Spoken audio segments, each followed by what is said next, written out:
Okay guys, so the topic of today's video is going to be muzzle training. So my, advice and the approach I take for muzzle training is simple. Everyone asks, should I muzzle train my dog? Oh, my dog's like, the friendliest dog in the world. I can imagine ever having to muzzle train. Muzzle train is only for aggressive dogs. My rule is really simple. If it's got teeth, muzzle train it, okay? Because you'd rather have it and not need it. So in a pinch, it's not going to be this terrible experience for your dog. So I'm going to use my dog for this example. I've muzzle trained him since he was a puppy because I know he's a big, strong, powerful dog, right? And he's great with me. Like I can do his nails, I can brush him, I can do whatever I need to do. He had surgery, changing the bandages, exercising his leg. Well, it was literally just split open and in pain. No problem with daddy. But if you don't know my dog and he's hurt, he probably ain't gonna want you touching him, right? And some people will make you believe that is an error in training. And it's really just horse shit. It really is. If you have a big, strong, powerful dog, or you have a dog that's, not so confident and is a little socially nervous, right? They're never going to enjoy people poking and prodding at them, especially when they're hurt. So how do you address that? Vet check, stuff like that. And the reason I'm making this video is I had to do a vet check with Hav a couple days ago. He's got this nagging knee issue. He has to go and get touched up by the surgeon. So I had to go in and do a vet check with him. And how you address it is you train your bloody dog and you keep him under control and you keep everyone safe, right? They don't have to enjoy it. They might not love the vet, but you can make it as enjoyable as possible and you can make it safe. So with him, I bring him in, right? We do all our regular day-to-day stuff. Don't pull me on the leash, don't bark at the dogs in the lobby. We go in, I put him in a downstay. He's actually quite social with people once he meets them. So like he meets the vet, they say hello, he gives them some beef liver, they get acquainted. He's not a dog, it's gonna nail you if you try and pet him, you don't know him. And then when he's ready to do the vet check, we put his muzzle on, right? And daddy holds him by his collar and says, good boy, good job. And if he gets a little zesty, if he growls or something, I can go, hey, knock that off, focus on dad, and we get through it. And then when we're done, we pop the muzzle off, have some more fun, and then we're out of there. No one gets hurt, and as least amount of conflict with everyone involved as possible. So, muzzle training, right? For vet checks, for groomers. The amount of groomers that get bit these days is absolutely asinine. It's unacceptable. You should muzzle train your dog so that your groomers aren't, having to deal with that. So, from a young age, I've conditioned the muzzle to be a very, very positive experience for Havoc, right? He loves his muzzle. Like if I bring it over, right, and show it to him, like he gets very excited about it. Like he wants to stick his head in there.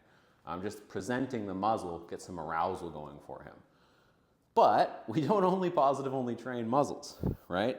Just like anything, everything must be in a balance. So what's really gonna, maybe confuse some people if they don't understand the tool, or maybe some of the positive only folk might get upset about this. I use my e-collar to muzzle train my dog as well, because it turns out it's not just like some scary bad dog button, and we don't have to have like a childlike fear and not a willingness to be curious about them and understand them. It's just a reinforcer, right? So I can reinforce the behavior of putting his head in the muzzle, even though he likes putting his head in the muzzle, right? And we do this a lot of behavioral cases that come in. A lot of dogs that have had bad experiences in muzzles, we will use a combination of pressure and positive reinforcement to get them to accept the muzzle and put it on and do it safely. But if you do it from a young age, they love it. Like he loves his muzzle. But I can still add reinforcement onto that behavior, just like he likes doing obedience, but I can add reinforcement onto that behavior with the e-collar as well. So I'm getting not only the positive reinforcement, the negative reinforcement too. So we're going to show you what Havoc looks like with putting his muzzle on and off, and then we're going to get into a little bit of the process of how we do this. I have Kahlua here over on a place bed as well, and she's just starting muzzle training. So I'll show you the end product, and then I'll show you how I start it as well. But it's so important, guys. Get your dogs used to a muzzle. The day you take them into the vet and they're hurt, and they need to put that muzzle on, if they don't know the muzzle, that's going to be a really, really bad situation, or it could be. We have a lot of people call us because their dog has bit them, trying to put a muzzle on them because they waited till they needed it at the vet. Do it ahead of time, make the muzzle not a big deal, a neutral thing. The dog doesn't get, weird and cautious about the muzzle. So I'm gonna break him off the bed, and you're gonna see exactly what he does. Break. I didn't even tell him to put his head in the muzzle, right? There's a conditioned response. Like when you get in the muzzle, good things are gonna happen. So I can like take this thing and whoa, right? And he fights to get in that muzzle. And he doesn't want to leave because he knows. There's a conditioned response that putting his head in the muzzle causes good things. Oh, I can even frustrate him like a toy, right? Like, see that? Look at this. Look at this. Oh, man. And he will fight to keep his head in that muzzle. Yeah, man. Whoa, super. Really nice. Very good. Sit. Good. And then what I'll actually do to get them used to, wearing it, sit, good, is I'll do some of this as they advance, right? We'll get this muzzle on him. Nice and snug. And now we'll do some of the things he knows how to do with the muzzle on. Down. Good. With me? Nice, man. Super. Good. Place. And I'll get him doing his obedience reps in his place. Good boy. Come. Yeah, nice. Down. Good boy. Sit. Yeah, down. Good boy. Whoa, nice, man. And I'll get him used to having that muzzle on for prolonged periods of time and working in the muzzle and doing the things he enjoys in the muzzle. Have it. Let's go. Down. So that he doesn't just take it on and off. No, he can buckle it and wear it and have it on for a prolonged period of time, and it's not an issue, right? And I slowly build this. Like in the beginning, it was just putting it on, then it was strapping it up, and I was wearing it for a few seconds. Or now I'll do like a whole little obedience routine with him. But he's learned, like the longer and longer that's on, right? It's not an issue because eventually something good's gonna come from it. And then when it becomes a neutral thing, that having this muzzle on, it doesn't mean I'm going to the vet and something bad is going to happen. I wear my muzzle in obedience. I like putting my head in a muzzle, it gives me good things. It's not a problem. The big issue I actually sometimes have with him, because he's a pretty high drive guy, is when I take his muzzle out at the vet, sometimes he's a little too much, a little too happy, a little too much arousal. And I have to temper that with my obedience a little bit, right? To keep him under control. A problem I'd much rather have than having him, nervy and freaked out about it. And sometimes it actually distracts him from what's going on, and he's throwing his head in the muzzle and he doesn't even notice the vet's like already touching his butt and stuff like that. Break. Yeah. Good boy. Nice, man. Good. Super. And I'll do things like this, like get him used to me touching him in the muzzle, over the head, under the head. I want to see he commits to staying in it, right? And if he takes it out, this is where people really get messed up, is if he takes his head out of the muzzle right now, I'm actually going to take the muzzle away and make him fight to get back in there, right? I want to be his idea to get in that muzzle. So like say his head were to slip out, like, whoa, yeah, I'll take it away. Good. Nice, Bubba. And I want him to really cue on this. Oh, Superman. Really nice. Good. Down. Down. Good. Now, all you've seen is a bunch of like positive reinforcement so far, right? And a classically conditioned response. This muzzle brings about good stuff. This is what's gonna piss a lot of people off, the force-free type. Now what I'm gonna do is I'm gonna use my e-collar to reinforce him putting his head into this muzzle. Because this is just a method of negative reinforcement. If I'm using it that way. It can be a method of punishment too, but I actually don't like using them for punishment. I like using these more for negative reinforcement. So what I'm gonna do now is I'm gonna nick this collar when I say muzzle, because he knows muzzle, like it is a piece of obedience for him. Like for example, he's in a down right now. I can say, muzzle, right? Task complete. Boy, down. Down, good boy. Now what I can do is I'm gonna nick him on the collar, right? The second I say muzzle, to apply a little bit of pressure to enter the muzzle and then the positive reinforcement on the back end. So now I don't just have a dog that wants to put his head in the muzzle because it's got a conditioned response that it brings about good things. It's a dog that needs to put his head in the muzzle. It has to put its head in the muzzle. It turns off pressure and brings about good things. So I'm gonna nick him as I give him his command here. Muzzle. Yeah, man.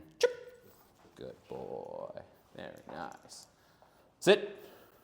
Good. So I'm going to nick as I say the command. Muzzle. Good boy. Whoa, buddy. And this isn't like a super, sit, good. This isn't a super low level on the collar too. Like he's on a working dog collar. It is higher than the average pet dog collar, what most of our clients take home with them. And it's, like 25 on this collar. So it's not for him, it's a pretty modest level. It is enough for him to feel a little bit of pressure and want to turn it off. I'm not tickling him with it. There is a little bit of pressure associated. Muzzle. Yeah, man. Good, but now he is in drive, right? So his threshold's gonna be a lot higher for that pressure, but I'm not tickling him with it. Down. Nice, man. Again, the nick and the command. Muzzle. Good boy. Whoa, that's super, man. Really nice, buddy. Good job, boy. Okay, have it, place. Good boy. So, muzzle training. You want to start it early. You want to get on it before you think you're going to need it. And if you have a socially anxious dog, a dog that doesn't do well with vet checks, handling, stuff like that, I firmly believe you need to make the muzzle mandatory. It is, he can like it, but he also understands he must do it no matter what. Same thing with obedience, right? In the beginning, it's like, it's a lot of fun, right? A lot of positive reinforcement, getting him to have a good association with sit, down, heel, recall, all these things. But at the end of the day, if you're chasing the bunny and I call you, you must come. The muzzle is no different. This is all really common sense stuff, or at least it should be. Nowadays, it's not, but it should be. So once I've got him liking the muzzle, I've got some tools that he understands, right? I can show him like, no, you must get in there to turn off pressure. If I say muzzle, you must do it. There is no option, right? Now, as you can see, that hasn't ruined his association with the muzzle. He's like, oh no, if I don't put my head in the muzzle, I'm gonna get punished. I'm scared of my muzzle. It's nonsense, right? He must do it, but we also provide good outcomes for accomplishing it. That's the whole idea there. And I didn't originally teach him that on the e-collar. I taught him on the slip leash, right? And then went through the necessary steps to generalize it to the e-collar. There's a bit of a process that goes into that. And for most, your average person, we just teach it on the slip leash, and that's all they need. But I like to be able to experiment with this kind of stuff, and my dog understands the e-collar very, very well, so it's very easy to teach him. It doesn't take very long. Once you understand the concept of pressure and how dogs perceive that stuff, it is quite simple to layer the e-collar onto anything you want to teach them. So this is, a finished dog on the muzzle. He doesn't have a problem wearing it for long periods of time. He has a good association with it, right? And he also doesn't understand that, he doesn't understand the concept of a muzzle totally, right? He doesn't think he can't bite people in a muzzle. And I want to keep that, right? I want him understanding the second the muzzle comes off, he can be a bad boy. That's not the idea of a muzzle. You should handle your dog the exact same way in and out of a muzzle so they don't figure it out. Like if I have him in the muzzle, right, and I'm holding on to him and the vet's checking him and he turns around and growls at him, I tell him, hey, you knocked that off, man. I'm on top of him. I don't just, oh, he's in a muzzle. Let him get away with it. No, I still put inhibition on the behavior of being aggressive so that he can get through it. And at this point in life, he's 4. We've had a lot of vet checks. He's had a few surgeries in his life. He knows the drill. He's like, I'm not going to like this, right? And he might say a little something, something, but he doesn't take it that far where it's unmanageable. So that's it for him. Next, I'm going to pop Kahlua off her place bed over here and show you guys how I start the muzzle process with a new dog. All right, so we've got Kahlua out, and she does have an e-collar on, but she will not be using it for this exercise. We were just doing a training session with her, popped her on the bed, so she's just still got that on there, but we will not be using it yet. Kahlua has only met the muzzle once or twice, so we are still using a lot of positive reinforcement around the muzzle, but today we're gonna start adding the concept of obligation. Just gonna start that process. So right now, to start with her, this is all I do. I put some food in the end of the muzzle, and I want her getting her head in there. You see she's starting to look excited. She's used to the idea of the muzzle and that food comes from it. Chip. And I'll just mark and pay her while her head is in that muzzle. And I want her and I'll discourage that behavior. If she paws at it, the muzzle goes away. Food comes back. Chip. I really want to set the standard early on, not to paw at the muzzle. That's how they rip them off. Nice. I'm going to pay her for sticking her head in here. Good girl. Now I'm going to start to pair a verbal cue to it. It's the first time I've ever done this with Kahlua. Muzzle.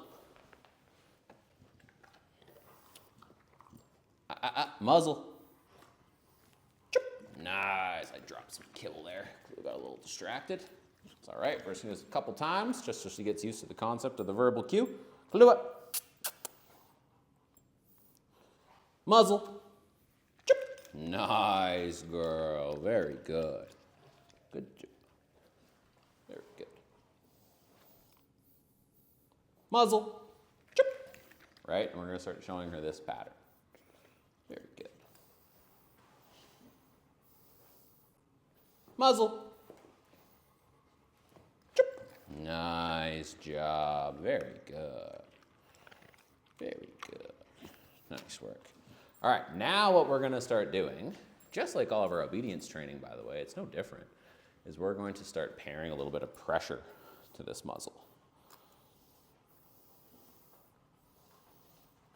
So now what I'm going to do is I'm going to have my hand in the muzzle with some food, and I'm going to apply some leash pressure before I say the command. And I'm going to show her getting your head in the muzzle turns it off, right? Clue it. Want to juggle here. Muzzle.